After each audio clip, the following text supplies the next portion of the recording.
Salam əziz müəllimlər və şagirdlər, mən Murad müəllim. Bugün sizlərlə tərtib etdiyimiz iki sualın izahına baxacağıq. Hansı ki, suallardan birini açıq sual şəklində təqdim etmişdim. Digər sualı isə qapalı sual qismində təqdim etmişdim sizə. Deməli, keçək ilk sualımıza. Sualda deyilir ki, iki tozluq dənəsinin yetişməsi zamanı meyoz bölünmədən əmələ gələn hüceyrələrin 50%-nin məhv olduğunu nəzərə alaraq, baş vermiş mitoz bölünmələrin anafaza mərhələsində mövcud olmuş cinsiyyət xromosomlarının cəmini hesablayın. Burada vergül işarəsindən öncə yazdığım bu ifadəni sizin ağlınızı qarışdırmaq üçün yazmışam. Nədir burada məsələ? İki tozluq dənəsinin yetişməsi üçün, yəni əmələ gəlməsi üçün nə lazımdır mənə zaten? İki dənə mikrospor lazımdır. Mən bilirəm ki, bir dənə ilkin cinsi hüceyrə e, nə edir? Meyoz bölünmə keçirdir. Meyoz bölünmə keçirilir. Nəhayətində 4 ədəd mikrospor əmələ gətirəcəkdir. Mikrospor. Və bu 4 mikrosporun isə 50%-nin məhv olduğunu qeyd edir burada. Zaten 50% məhv olsa belə yenə də yaranan, yerdə qalan daha doğrusu 2 dənə mikrospor mənə kifayət edir ki, neynəsin? 2 dənə tozluq dənəsi əmələ gəlmiş olsun. Burada 2 dənə mikrosporun daha sonraki mərhələdə mitoz bölünmə keçirəcəyini bilirik. 2 dənə mikrospor və bunun xromosom dəsti bilirəm ki, nədir? N-dir. Haploid xromosom dəstinə malikdir. Haploid xromosomun dəstinə malik olan mikrosporların hər birində bir dənə cinsiyyət xromosomu olacaq. Anafaza mərhələsində isə və bu bir cinsi xromosom artaraq iki cinsi xromosom olmuş olacaqdır hər birində. Ümumilikdə nə qədər cinsi xromosom olacaq? 4 dənə cinsi xromosom olmuş olacaqdır. Bu mikrosporların bölünməsi nəticəsində nə yaranacaq? Hər birinin bölünməsi zamanı bir vegetativ, bir dənə də generativ nüvə əmələ gələcək. 2 dənə mikrosporum varsa, deməli 2 dənə generativ nüvəm əmələ gəlmiş olacaq. Bilirəm ki, bunlar nədir?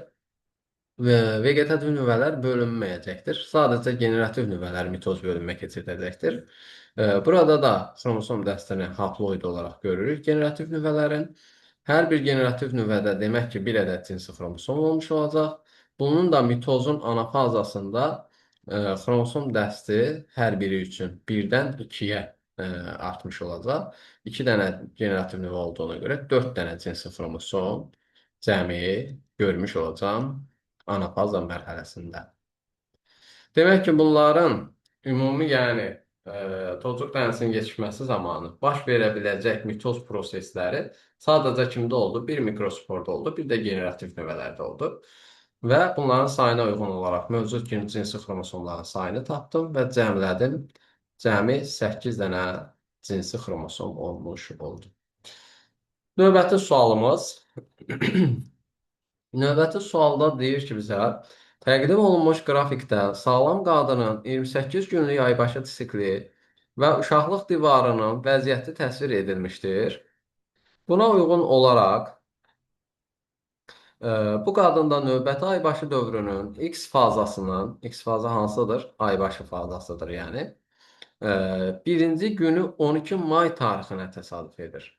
Buna əsasən spermatozoidlərin uşaqlıq borusuna daxil olması zamanı mayalanmanın mümkün ola biləcəyi gün sayının minimum olacağı tarixi müəyyən edin. Yəni, burada sizə demək istəmişəm ki, elə bir gün seç ki, spermatozoid daxil olsun və spermatozoidlə yumurta hüceyrənin görüşə biləcəyi, mayalanmanın baş tuta biləcəyi gün sayısı minimum olmuş olsun.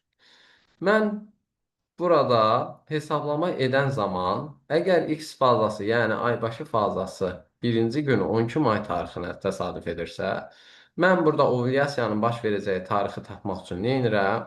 12 plus 14 minus 1 şəklində bu cür hesablama aparıram. Bu standart hesablamadır, yəni. Əgər X fazasında, yəni aybaşı fazasında proses başlayırsa. Aybaşı fazasında nədir? E, Aybaşı fazasından etibarən nəzərə alınırsa. Aybaşı fazasından nəzərə alınırsa 12 plus 14 minus 1 bərabər olacaq nə? 25. Demək ki, mənim ovulyasiyam 25 may tarixində baş verdi. 25 may tarixindən sonra baxacam nəyə? Spermatozoidlərin daxil ola biləcəyi günlərə. 21 may tarixində deyək ki, spermatozoid daxil olsun. 21, 22, 23, bu da nə olsun? 24. Spermatozoidlərin ömrünün 2-4 gün olduğunu nəzərə alaraq, ovulyasiyanın verə biləcəyi günə qədər artıq nə oldu? Spermatozoid öldü.